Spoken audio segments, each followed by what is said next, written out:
Welcome to Rich Your Soul, Bo Bennett. It's great to have you join us today. Thank you. Good to be here. I'm excited to learn from you. You've got quite a lot of different areas, and we'll see where we can meander through them all. Before we do that, we always like to start at the beginning. What was it like when you were growing up, and how much did your family and school teach you about money? Well, we'll just do the school part right away. Nothing. So just take that off the table. But family was a big part of it because everyone in my family, my father, my mother, my sister, and my brother were all entrepreneurs. They were all doing their own thing. None of them had like a traditional job.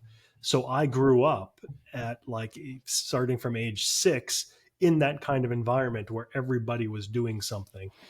And I really didn't know any other way. To me, that was the only option. If you wanted to make money, you had to come up with an idea. You had to do something. You couldn't like get a job. That was kind of foreign to me.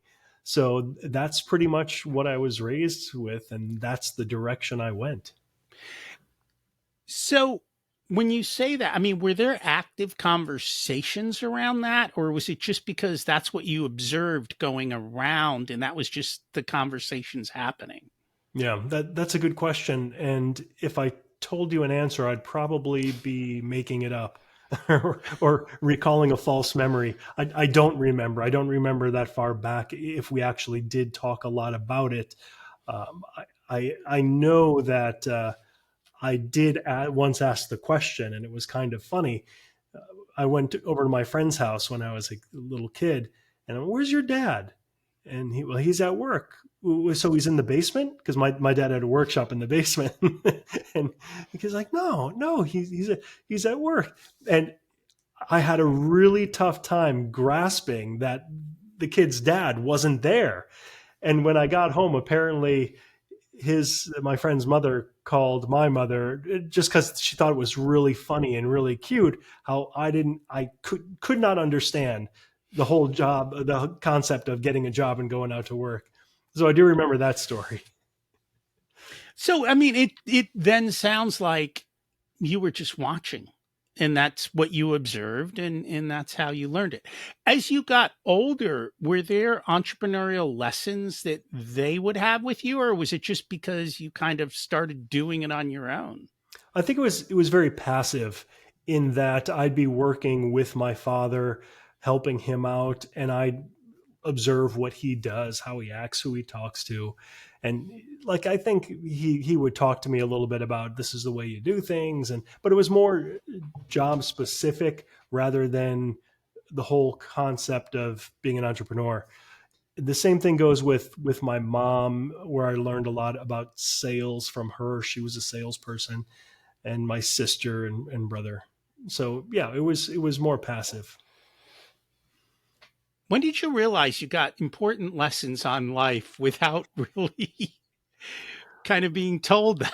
Well, there's one element of this whole puzzle that I'm kind of leaving out, and that is listening to gurus like sales and success gurus. And I've been doing that since age 10. I mentioned I worked for my dad. My dad was an inventor and he worked with plastic. So I worked with injection molding machines. So I would just like press a button, I'd take a mold apart, little plastic piece would come out.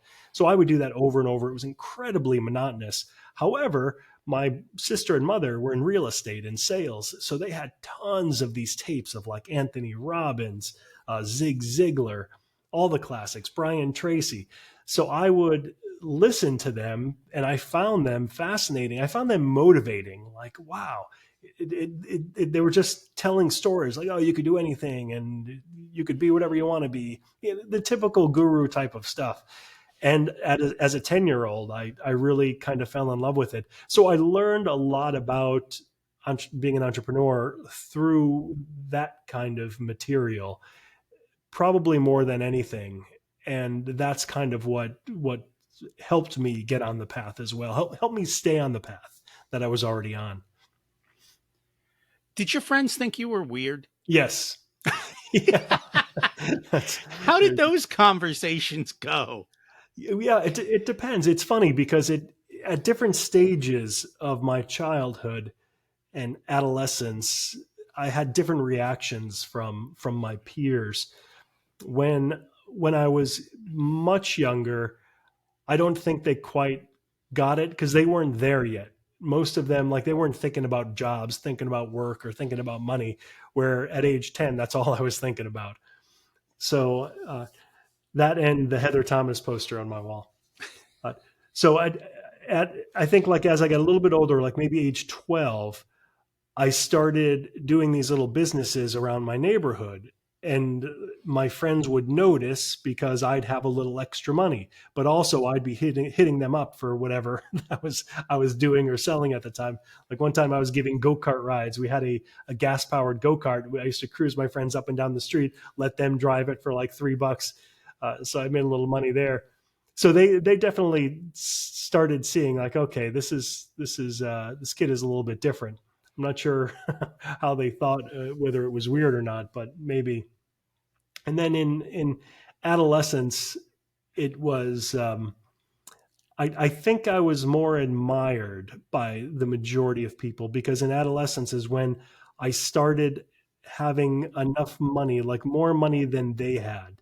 They would get like their standard allowance or something, and I'd have a pretty decent amount for a 15, 16-year-old kid. So I think they weren't envious, but at least not my good friends. They were, they could definitely appreciate that, and I think that they were fine with it, but they did think I was weird and different. That's How okay. how did school go for you then? Because that would be a total different kind of atmosphere. There's a funny story about school. In high school, I was running a business. Like, I was doing so many different things, like trying everything and seeing what sticks. I mean, the typical entrepreneurial spirit, that's what you do. You just keep on trying and trying and throwing things out there. So one of the things that I found, like at the back of a magazine, was being a distributor of stun guns. So I'm like, okay, this sounds kind of cool. I'll start doing this. So I made some flyers and I copied a whole bunch of flyers at school, and there were some like extras I threw away. Well, apparently the principal got a hold of one of these, and I was called to the office for like allegedly selling a dangerous weapon in school. But I had to explain to them, no, I just use the copying machines here to do everything.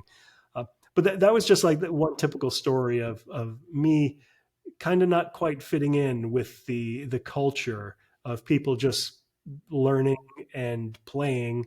I was trying to learn a little play, but also work and make some money. So that was a little bit different.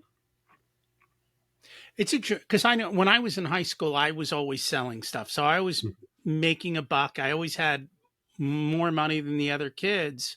And it's funny, one of the teachers actually noticed what I was doing and how I was doing it. And they actually took lessons from me and started doing it themselves. So they were buying stuff and reselling it. And because we had healthy profit margins. You buy something for $20 and you sell it for 40. And this is a long time ago, before this current bout of inflation, when money had a little bit Right. more Well, it's still considerable. 100% profit no matter where inflation It is, was right? 100% profit. And so, you always had extra cash, and it wasn't hard to do. It was just giving people what they already wanted. Sure. And, I used to, now I think of it as I was Five Below before Five Below. And we had stuff even much higher than $5 back then. So it all worked out. But I know for school, I was turned off to the education system because it seemed so, I don't know, worthless in the sense. Well, yeah, I could certainly address that. I had that same feeling in college. I went to Bryant College, which is a business school. It's now a Bryant University in Rhode Island, and I went with the mindset of I wanted to start my own business. I wasn't sure exactly what I wanted to do, but I always knew, like, that's exactly what I want to do. I wanted to do my own thing, running my own business. And I was so upset, I think is the best word, when I found that, like, none of the teachers, none of the classes were even in that area. They weren't talking about, like, like an entrepreneurial class. They weren't talking about the idea of you starting your own thing. It was kind of like a factory to get you ready for the workforce. And that's what I felt. I felt like it was just pushing me in this direction I didn't want to go.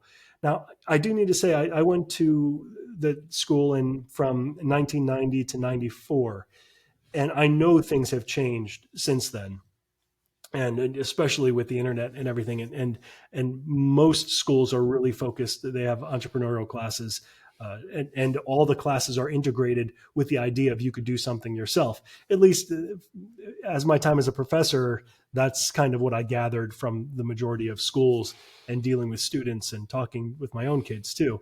But when I went to Bryant, it was not like that, and that really bothered me. In fact, I even got kicked off campus for starting a business. I had a t-shirt slash advertising specialty business in college, and I was running it through my dorm room.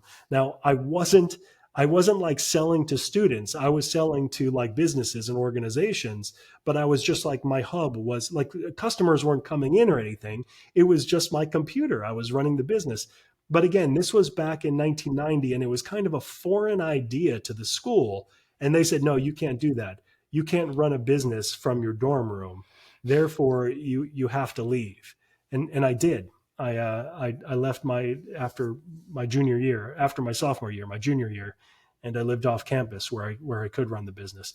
But I always found that odd and disturbing that a business school would kick a student off campus for running a business. And again, I wasn't running like a prostitute ring or some kind of drug cartel. I was simply running like an advertising business, and they didn't like that. I guess they still didn't know who Michael Dell was.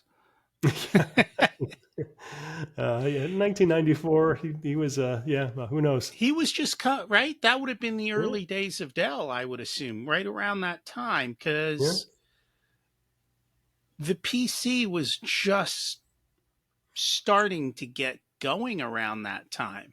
yep. And I remember I bought my PCs back then in school at Service Merchandise, which was like a chain out here Hmm. that's now defunct, of course. But oh, the name brand, I forgot, but it wasn't Dell. Gateway, It was like some of the really old basic ones that uh, Compaq was back then, Gateway. Apple was back then too, because yeah. my first one was an Apple II, It but might have been an IBM. Come to think of it, IBM was yeah. big back then. Yeah, there were so many different things. It's amazing how that came to be. I'm surprised. So your parents still wanted you to go to college and do all of that as entrepreneurial. They weren't just like, "Hey, go out and start a business. You don't need all of this." No, my parents were completely indifferent. It was me that wanted to go to college. And in Hmm. fact, I wouldn't even say that I wanted to. The story about me going to college was funny because I really didn't care. Like all of my friends junior year, they had their schools, their picks. I did nothing. It wasn't until senior year when I one of my best friend actually is saying, "Hey, I'm going up to check out this college. Do you want to come with me for the ride?" I'm like, "Yeah, sure." So I went with him, and it was like a country club. It was like, this is really nice. I'm like, all right, I'll apply. So that was the one and only school I applied to. I got deferred acceptance, meaning that they didn't accept me right away, but they said if we get desperate, we'll call you. And they got desperate. And they called me, and I went. But honestly, if I didn't get accepted to that, I wouldn't have went anywhere. I wouldn't have gone to college.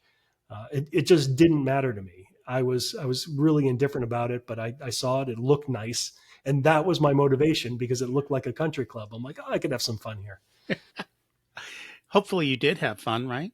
I did, yeah, yeah. It was a good time. I mean, I wasn't the crazy college kid that you see in Animal House, and nothing like that. Again, I was the kid who was in the library using the free computers, doing the graphic design and doing a lot of that stuff, taking advantage of their equipment that they had at the time, which was state of the art, word processors and all this stuff. But it was a lot of fun. I'm trying to figure out. So you said you had siblings, and they're all somewhat entrepreneurial too. Was there like Was that just a spark? Was it luck? In along the same, I don't know if you have kids and if they've kind of followed that same path too. Yeah, there's, as a psychologist, I could talk about this a little bit, telling you that there almost certainly is a genetic component to it. The whole idea of being an entrepreneur, it entails, as you know, a certain amount of risk, usually like a high amount of risk. You have to be that type of person that can tolerate the ups and downs, and there's some other personality factors associated with it as well. So there is that component, but really, I would think the majority, people always talk about nature versus nurture, and this is probably a lot more nurture than nature, but nature does have a part in it. So I do have two children. My daughter is now 24 years old, and she's doing her own thing. She does not want a job, like a corporate job or anything. She turned down so many different things. She hates it. She always wants to do her own thing, and that's what she's doing. And my son's still finishing up school, but I have a feeling that he'll go in that direction too. And I've always wondered, is it something that you nurture, or is it, for whatever reason, your whole family seems to have this genetic code? Ab- Abnormality, yeah. What do you think any part of it can be taught, or is it, Oh because yeah, as you said, entrepreneurship today is much more popular than it ever is. But yet, when I look at it, I just find it absurd that I would pay $200,000 to go to a college to learn how to be an entrepreneur. I'd rather spend 20 grand and blow it and lose it trying to right, build a business. right, right. And I was, we talked to my kids about that too, and but there's my view, like there's more to college than just like learning about the material itself. Like if you're going to college to be like a doctor or a lawyer or whatever, there's that part, but Mhm. there's also the experience that you have. It's that time between being a child and being an adult that they call adolescence. That there's a lot of social development there, but things have changed with the internet and like online school as well. And in fact, I did my PhD thesis on the social development of children and adolescents going from high school to the real world via online school and how that's different. And it turns out, at least from my research, that it really isn't different.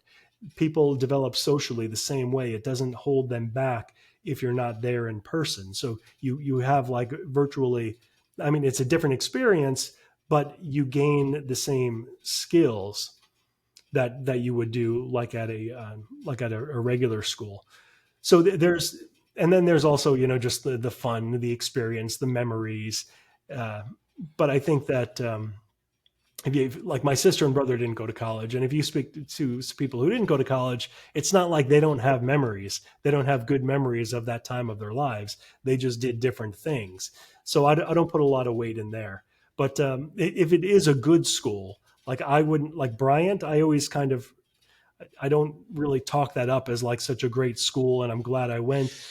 I do kind of wish I went to more a rounded school, like a liberal arts type of school, where I could better my English communication skills and public speaking and all of the other things, and learn about critical thinking and learn about sciences and arts and like everything, just to be a little bit more well developed.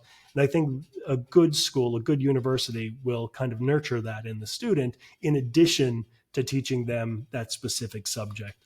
So I don't, I know it's incredibly expensive. and and I think that people could get, for that money, they could probably get something very good as an alternative.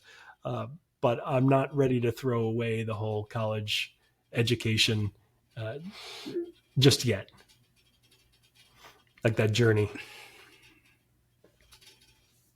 I struggle with all of this Hmm. because part of the reason I struggle with it is the cost of college, which is astronomically absurd today. Yeah. I see pretty much zero return on investment unless you want to be in a certain major and it's a requirement and it comes with a high paying job. And even then, the reality is taking an undergraduate degree online and spending time learning will get you far further ahead and smarter than going to a, let's call it, a prestigious college. You talk about critical thinking and English and learning. I know that there are some very good colleges for critical thinking, but they're not what everyone thinks they are. In other words, they're not the ones that you would think are the ones that teach critical thinking. Um, have you actually had experience with colleges who are good at teaching critical thinking? Um, I would have to say no, but I know because I haven't had a lot of experiences with different colleges where I can make that judgment, if that makes sense. I Yes. have experience with the college that I went to and with LaSalle University here in Massachusetts, where I taught for several years, and that's it. And even where I taught at LaSalle, I was I was pretty much the guy for critical thinking because I taught psychology, both introductory psychology and social psychology to like advanced students or older students, but that was kind of limited. I don't know what was going on outside my department, so I can't really answer that fairly, if that makes sense. But No, just to get back to what you were saying about the degree and the cost, and yeah, I mean, if you look at this historically, you could see like what colleges were back in the 1960s and the 70s, how much you paid versus how much you got, like as a salary, and the like it's just incredible if you've seen the charts, like how much you're actually paying now versus how much you're actually making it. Like even, and you mentioned like a specialty, like unless you have to go, but even then I don't know of anything. Like even if like a doctor, for example, who makes a fortune, they have to pay a fortune. It probably takes like 10 years to get that money back. They have to work as a resident for how many years, 4 or 6 years, which they get paid like nothing. And I mean, it's crazy, but that's why I'm a huge supporter of online university. My son does like part and part. He's at school now, Southern New Hampshire University, and he is, but he did it online for a year. He did it in person for like a couple semesters, and he's coming back and he's going to finish up online because he really enjoys it online. It's like a fraction of the cost, and I mean like a fraction of the cost. And he's learning so much more online because he's that type of person. He's the type of person who could structure himself, and he knows like when he's ready to learn, that's when he does his work. And that's one of the great things about online school. You don't have to get up at 8 o'clock, and you don't have to do it from 8 to 9. It's just like your work's done at the end of the week. And for some people that is perfect, and for other people they just can't handle that. They need the kind of structure that in person universities offer. So in general, I'm a fan of the idea of college because education. I mean, how could you not be for education? But the system that we have in place now, as you mentioned, some very good points. It seems very very broken, and it needs to be changed. I'm not anti education. I love education. I constantly want to learn. And what I found, like even in today's world, if I can take courses at Harvard and Yale for free, I know. like I can get the education, I can learn more, and I can have conversations that I couldn't have when I was in college, or that you still pretty much, because they're so stuck to their syllabus that they've got to do things according to the way it is. And we're going to talk about AI today, but you think about AI changed everything Hmm. to the point that if I wanted to learn about I surely wouldn't go to college because I Oh don't think no. there's a single place. And, but with the world changing that fast, I find that it's no longer, it just, yeah, it's, there's a whole bunch of people who are stuck holding on to a belief that no longer serves them. Sure. So the whole idea of going to school, for example, to learn about something like AI would be crazy because, as you mentioned, AI is not today what it is today as it was yesterday and the day before. I mean, it's constantly and rapidly changing, and that like nothing like AI. AI is very unique in that category, but even like the internet and e-commerce, Mhm. schools have always been playing catch up, and by the time you actually write a course, to write a textbook and publish the textbook, I mean, it's completely out of date, and that's one of the main problems. But when if you look at like the sciences by nature are very conservative in that, not politically, but conservative in that they don't accept changes until the changes are like extremely well vetted through peers. I mean, that's like the whole scientific process.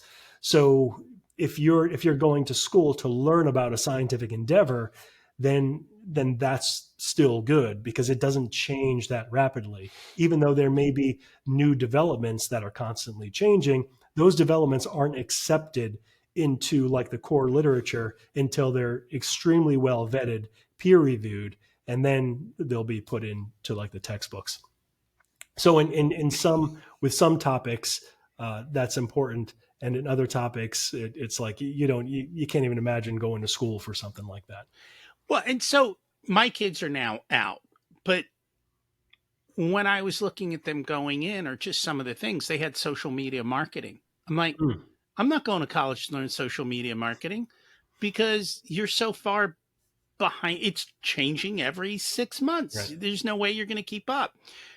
My son spent a lot of time in high school in robotics, and we were walking, as part of robotics, we're like, let's go visit colleges.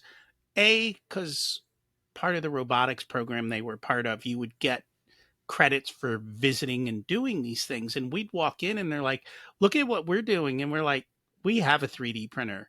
We have this stuff. We do that stuff. It was like, you guys seem like you're behind the curve. And this is going back 6 years. Mm, It seems like trying to catch up. Like math hasn't changed, right? Calculus is calculus, yet right. they make you buy a new book every year.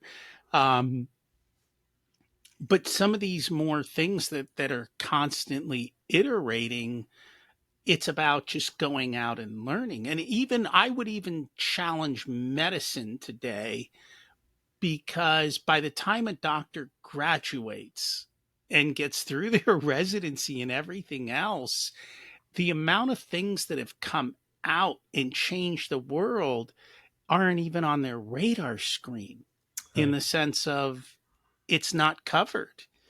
Well, Um, if I'm pretty sure that the like it medicine depends. doctors are the same way as like a psychologist, where you're required like certain hours of study in order to maintain your license or whatever. I'm a social psychologist. I'm not licensed for anything. I'm more into research. You don't need a license for research, but in terms of like medical practice or therapy or anything, in order to solve that problem and have like 60-year-old therapists who were practicing stuff from the 1960s, they require like a certain amount of study every year to kind of catch up and stay up to date on things. So that problem is pretty well solved for the most part, assuming that they do the work and don't cheat. Big assumptions. Yeah. Since we touched on AI, let's kind of shift to that. You've spent a lot of time in using AI in your businesses and so forth. I just love to hear what you're seeing, what you're doing, and kind of where you see that whole area going. Yeah.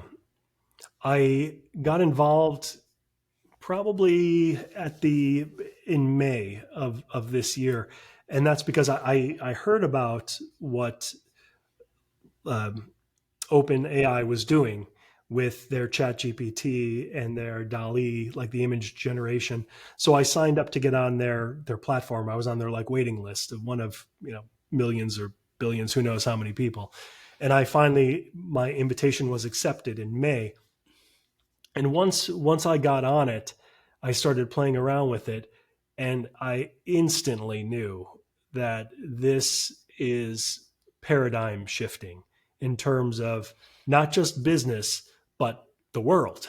like it was the most amazing tool that I've seen since I first got on the internet back in 1994, and I was blown away. So there's definitely parallels there, but I think that this one is even more significant because the internet has its growth and it's always growing and expanding, and but artificial intelligence is very different. It's growing at a very at like an exponential pace. So I think it's more exciting and more scary, but definitely it's more interesting. That's for sure. So I am involved in the publishing industry. For the past 12 years, I've been doing self-publishing, running a company, Book Marketing Pro, and I help people publish their books and market their books. So that's what I've been doing, and it's been like, nothing much changed in the past 12 years. There's been some technological advancements, and some of the platforms have made things easier. So like little like small steps. But with this, the first one of the first things I did was I asked ChatGPT to write a book description for the book that I uploaded. And it wrote a description for the book, like a sales description that you would see on Amazon, within 3 seconds. And it was far better than I could have ever done, even after reading the whole book. Like if somebody paid me to write a description on their book. So that's when I knew. I said, all right, we're dealing with something incredible here. So it just, I mean, that's just one example. But to this day, I have like several different businesses now where we use AI to create books from scratch, like nonfiction books. That's called bookbud.ai. You just come with the idea. You say, you tell it what you want, you walk it through a few steps, it walks you through a few steps. And within like 3 hours, you have a complete book ready to publish. And using AI, we do voice narration as well. And for the first time that I've been following this since 12 years ago with artificial voices, digital voices, they've all been like horrible, like nothing that sounds any. I mean, it sounds like you could listen to it, you could tolerate it if you're like listening to like some kind of article or some kind of academic article or something, but nothing like you'd want to be entertained by a book. So with AI and voice cloning, this is the first time that you can't tell the difference. And that first time when I cloned my voice, my own voice, and I made me read like a paragraph of a book, I was completely blown away because I could not tell the difference between my voice and my AI generated voice. That could have been me reading it. It's that perfect. So and again, tip of the iceberg. It's been out for like not even a year, and it's already here at this stage. So just imagine what it's going to be like a year from now, 5 years from now. It's incredible to think about. So I have to come clean with the audience. Um, we actually get AI generated transcripts out of this recording. Mm. The AI generated transcript then gets put into another AI, and we ask it to write the LinkedIn post, the Instagram post, find the best clips, create your best sayings and so forth. It has dramatically shifted the way we do our podcast production today. And not only that, our editor uses AI to enhance your voice, to make you sound better. We're on a new platform now that your voice is coming through and capturing on your end much better than it used to Mm. when we used Zoom because they compressed everything. But all of these different things have started to definitely flow through, and it's just making everything so much easier, faster, better. And I don't know that I played around, but like I do it with my client calls. I take my client calls and I tell AI, how could I do a better job of serving them? How could I do a better job in my sales? How can I improve, or did I miss things? And it's uncanny how good a job it does to help me get better at what I do.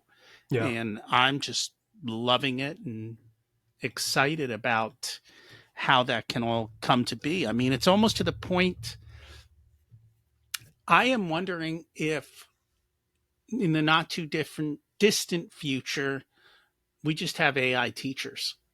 And then we could get rid of college, right? I want to Yeah, learn right. about XYZ. Well, here's the thing. Do you get this?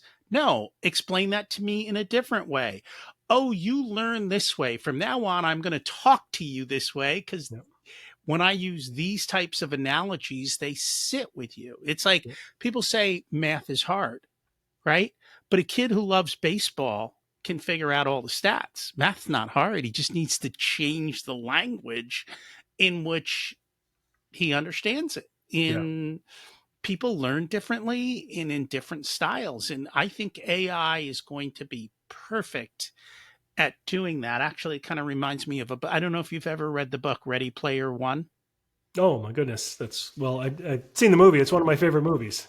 You've got the book is, of course, 10x better than the movie. Sure.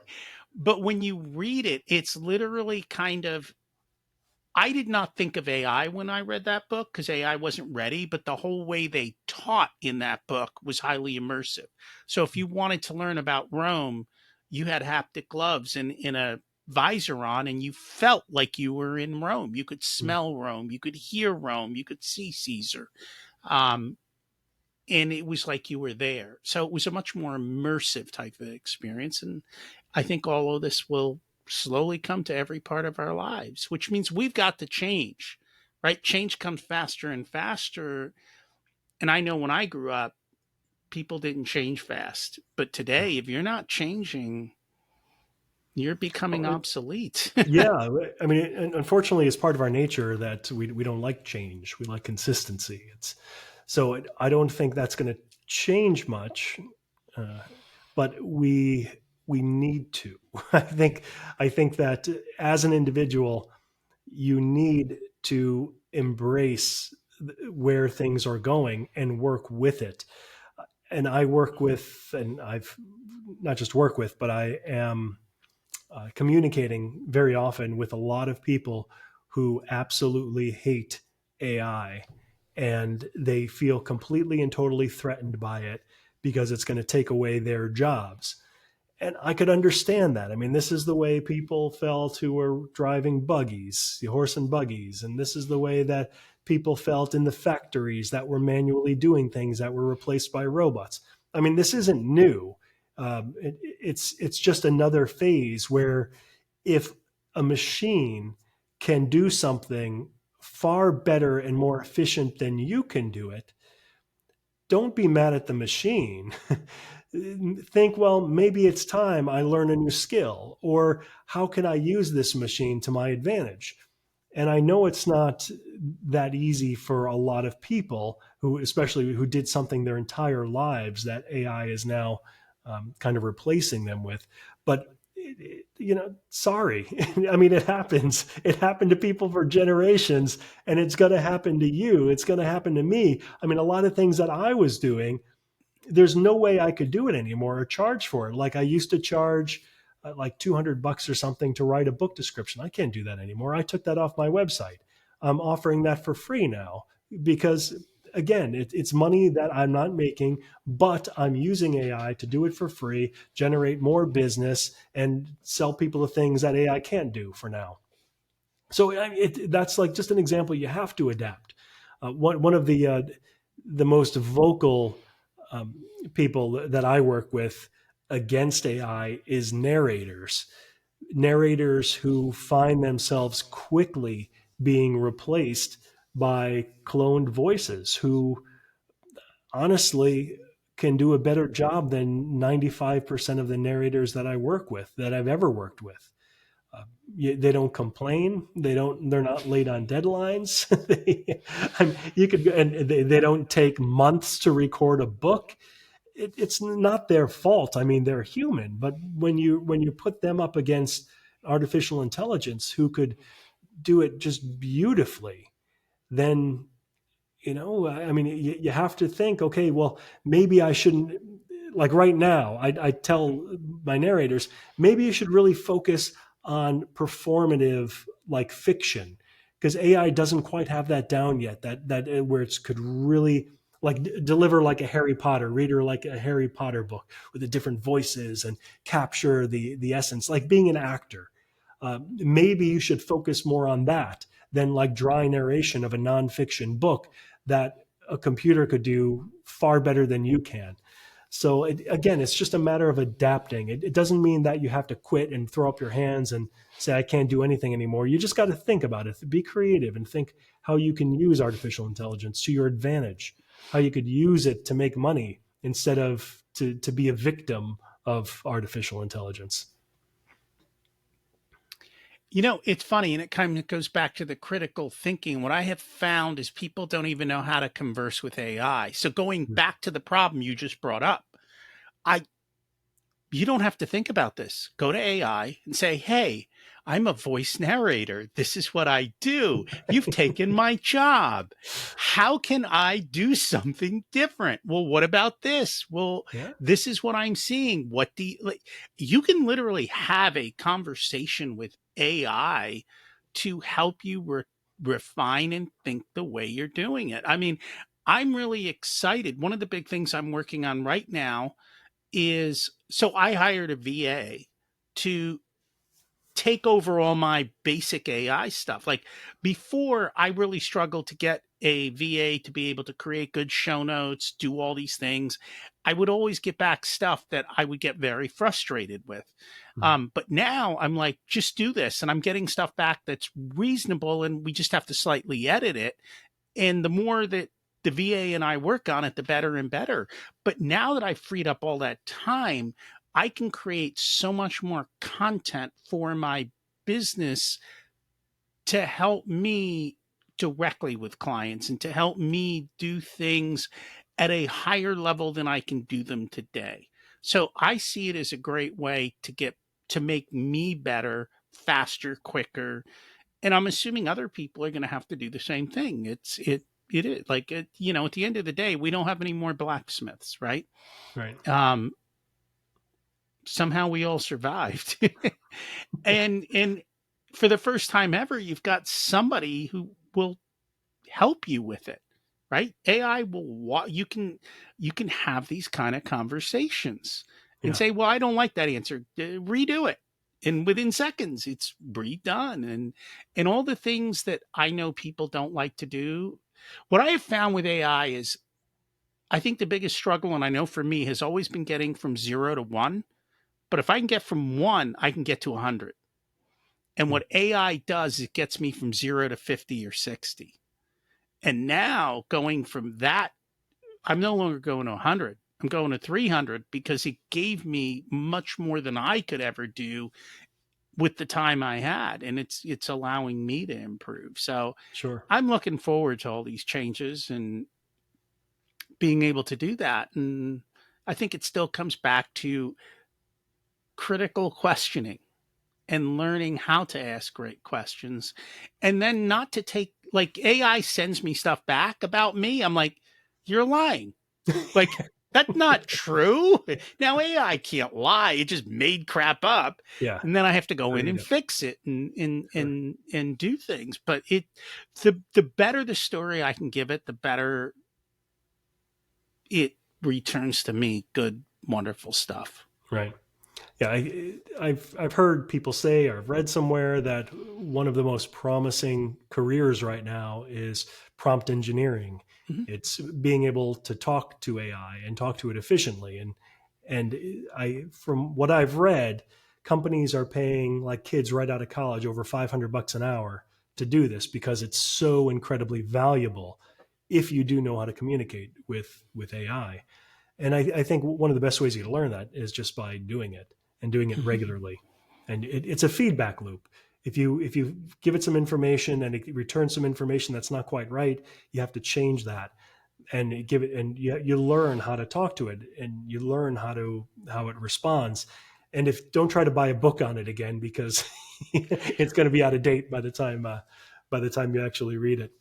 But this is what's so awesome about AI. You take what it gives you, you rewrite it, you give it back to the AI and go, hey, I took this, you gave me this, here's what I wanted. tell me how to tell you to do this, Right. and it will tell you. Yeah.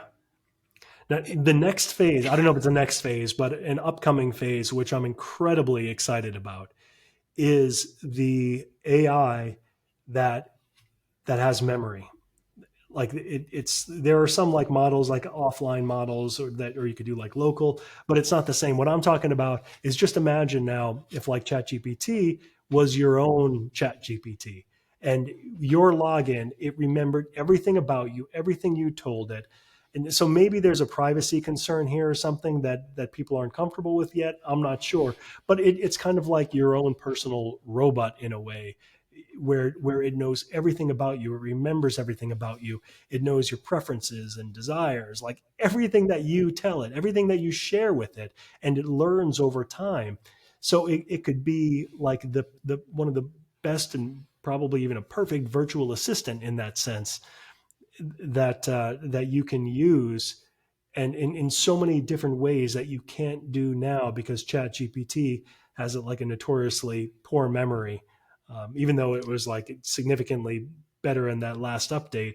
But it's still, when I mean tomorrow when you use it, it's going to forget everything that you talked about the previous day. So Well, I've seen some models, and they're targeted towards podcasters and some of the top shows, where you can take all your podcast episodes, put it into the model, and a listener could then have a conversation with you via that model. hmm. So they would be able to essentially, with, let's say you have 300 episodes, they could ask a question that might have been covered, and they can have that AI conversation essentially with all the information from all your podcasts. Yeah, yeah, So we're that's really getting there cool. little by little. Yeah. So at the end of the day, this really begs the question then, what does it mean to be a successful human being?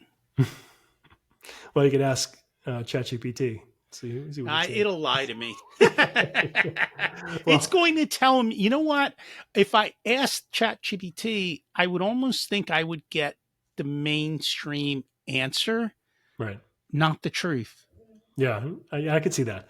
So, as somebody who wrote a book on success, in 2004, I wrote a 740-page book called Year to Success. The first chapter I have in the book is, what does success mean to you? Because if you don't know what success means to you, then what are you actually pursuing? How could you know when you get there? So it's a really important step. And I kind of break it down into a few different domains or areas like financial success, relationship success, educational success. So you have to look at different parts of your life and kind of define them that way. Like, okay, I know that I'll be successful in this area when X happens. And that's different for everybody.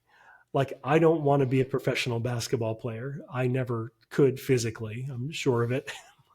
But uh, that's something that I just don't care for. So if I became a professional basketball player, I wouldn't see that as success, where other people, of course, would. So it's very different for everybody, very personal.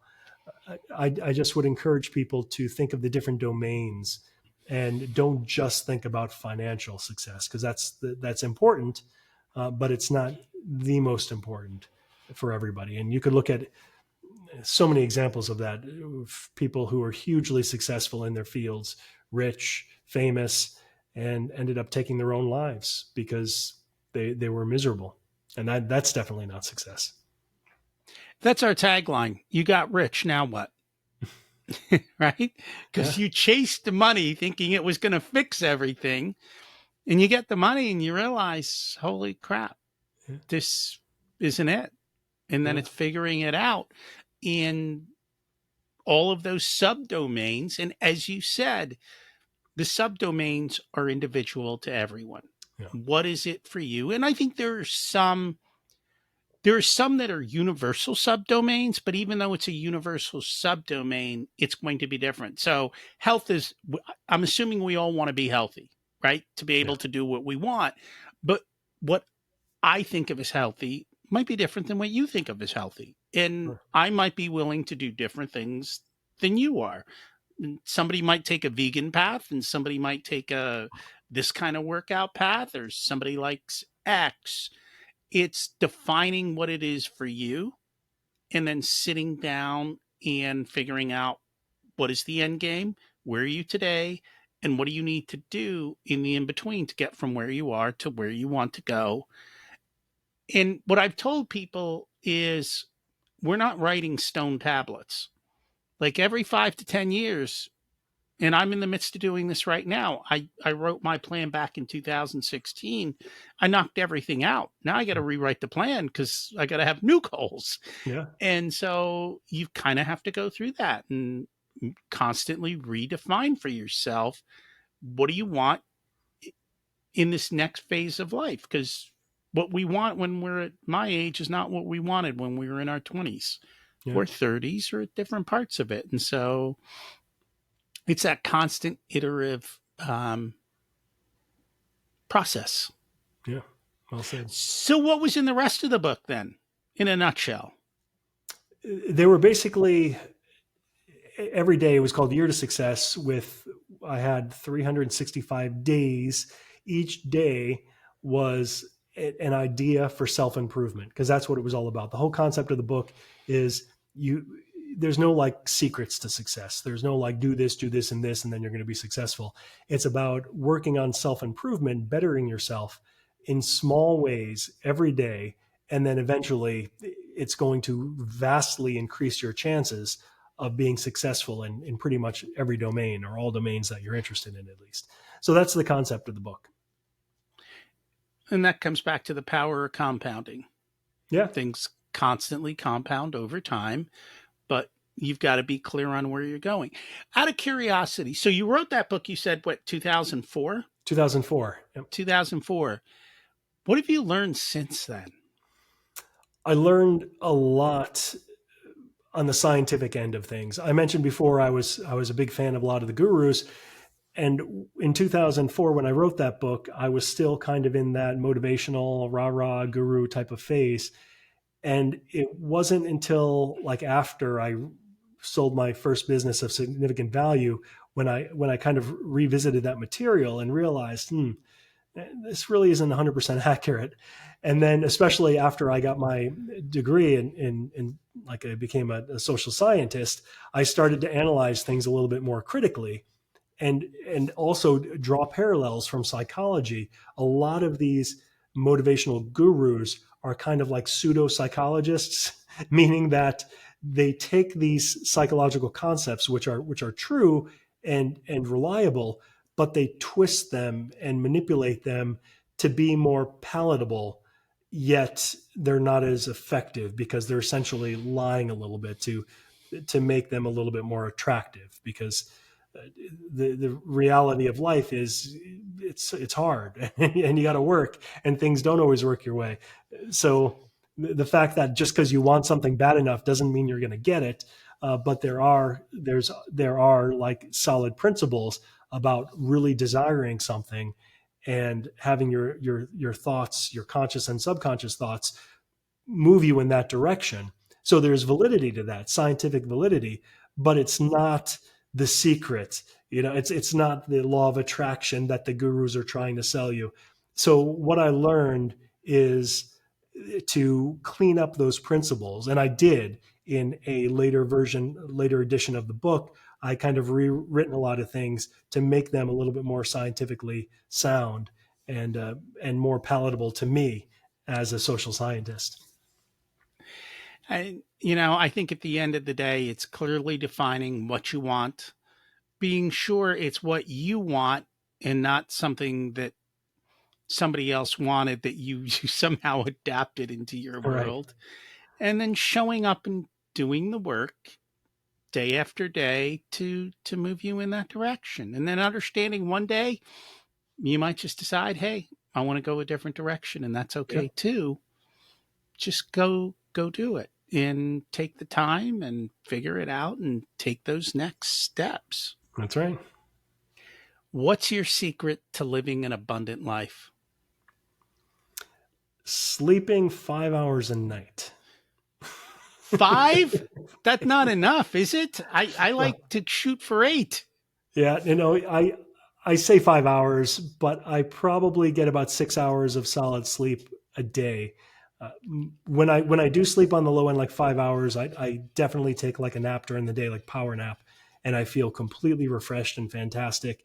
And a lot of times when I watch movies at night, I fall asleep, and I end up like sleeping in 45 minutes while watching the movie. So I'd get a good 6 hours a day. But that extra 2 hours is just so valuable for me, especially early in the morning. I'm an early morning person. So getting up at 4 a.m. and working like 4 to 6, I knock off tons of stuff, incredibly productive, which helps me be more abundant. What did you learn later in life that you wish you would have learned sooner? Hmm. I think confidence is the big one. Self confidence. I wish I had this level of self confidence going through school. Uh, I was a high school student back in the 80s, and bullying was very common back then. It was a cool thing to do.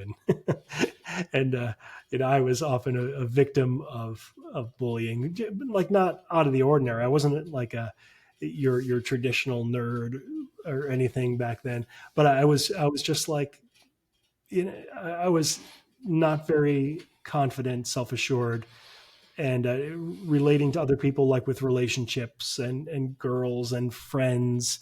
I was more of a more secluded than I would want to be looking back. I wish I had more engagement with other people and more relationships.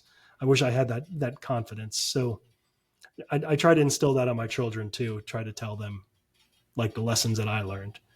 Like just be more confident.